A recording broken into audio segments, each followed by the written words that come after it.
Bayangkan berada di titik hidup paling sunyi. Tidak ada siapapun yang memanggil namamu. Tidak ada bahu untuk bersandar. Tidak ada tangan yang menggenggam ketika kakimu gemetar. Dan hanya ada dirimu sendiri dan Allah. Di dunia yang ramai oleh penilaian manusia, ada satu perempuan yang dipilih Allah untuk memikul ujian besar dalam sejarah. Namanya Maryam. Ia bukan perempuan biasa. Sejak kecil hidupnya dipenuhi ibadah, zikir dan kesucian. Namun Allah tidak memilihnya untuk kehidupan yang mudah. Allah memilihnya untuk menjadi bukti bahwa pertolongan Allah selalu datang saat manusia berada di titik paling hancur. Hari demi hari Maryam memikul perutnya yang kian membesar. Ia tahu setiap mata akan menuduh, setiap lidah akan menghina, setiap hati akan mencurigai.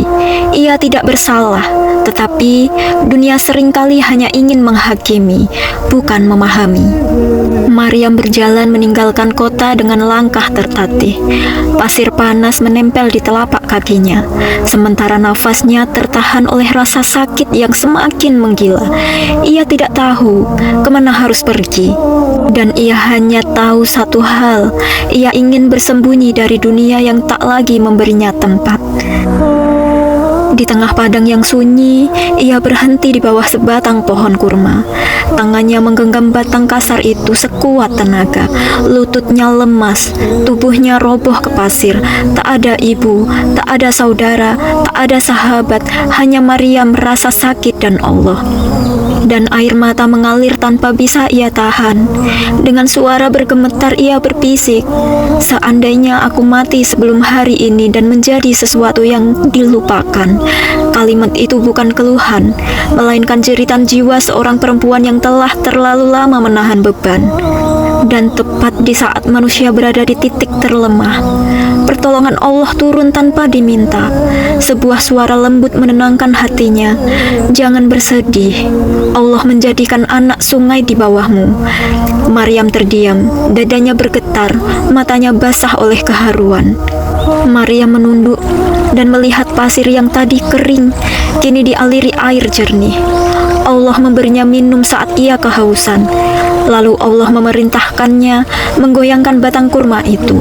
Dengan tangan gemetar, Maryam melakukannya dan buah-buah masak berjatuh di sekelilingnya. Malam pun semakin larut. Rasa sakit mencapai puncaknya. Bahunya bergetar, tubuhnya menegang, nafasnya tersengal. Tak ada jeritan, hanya bisikan doa yang tak putus dari bibirnya. Di bawah langit sunyi, Maryam bertahan antara hidup dan mati.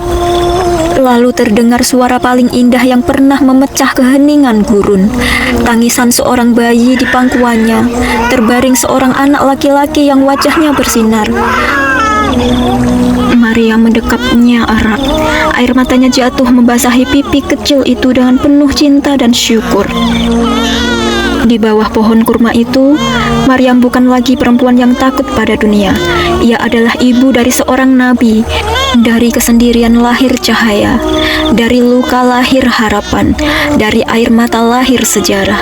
Semua itu tidak terjadi karena Allah selalu bersama hambanya yang bersabar. Kehamilan Maryam, kisah ini dijelaskan Allah dalam Quran Surat Maryam ayat 16-22 dan Quran Surat Ali Imran ayat 45-47. Maryam adalah perempuan suci yang dibesarkan dalam lingkungan ibadah. Karena kesuciannya, Allah memilihnya menerima mukjizat, mengandung tanpa disentuh laki-laki. Malaikat Jibril datang dalam rupa manusia. Maryam terkejut dan berlindung kepada Allah.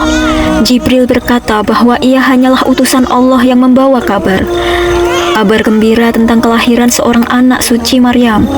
Maryam berkata, "Bagaimana mungkin aku mempunyai anak, padahal aku tidak pernah disentuh laki-laki, dan aku bukan perempuan jahat." Quran Surat Maryam ayat 20. Allah menjawab bahwa hal itu mudah baginya, dan kelahiran Nabi Isa adalah tanda kekuasaan Allah bagi seluruh manusia. Saudaraku, jika hari ini kamu merasa sendirian, jika kamu merasa tidak dipahami, jika hidup menemani menempatkanmu di titik tergelap. Ingatlah Maryam, ia melahirkan seorang nabi dalam keadaan sendirian, bukan di istana, bukan di tengah pujian, tetapi di bawah pohon kurma, dalam tangis, dalam sepi, dalam luka. Allah tidak pernah meninggalkan hambanya saat manusia menjauh. Justru disitulah Allah mendekat. Ya Allah, tenangkanlah hati mereka yang menahan air mata hari ini. Kuatkan jiwa yang memikul beban sendirian, dan jangan biarkan mereka merasa sendiri, karena Engkaulah sebaik-baik penolong. Amin ya Robbal Alamin. Jika kisah ini menyentuh hatimu, jangan lupa like, subscribe, dan share agar lebih banyak jiwa dikuatkan oleh kisah-kisah penuh hikmah. Tulis komentar, aku tidak sendirian, Allah selalu bersamaku. Wassalamualaikum warahmatullahi wabarakatuh.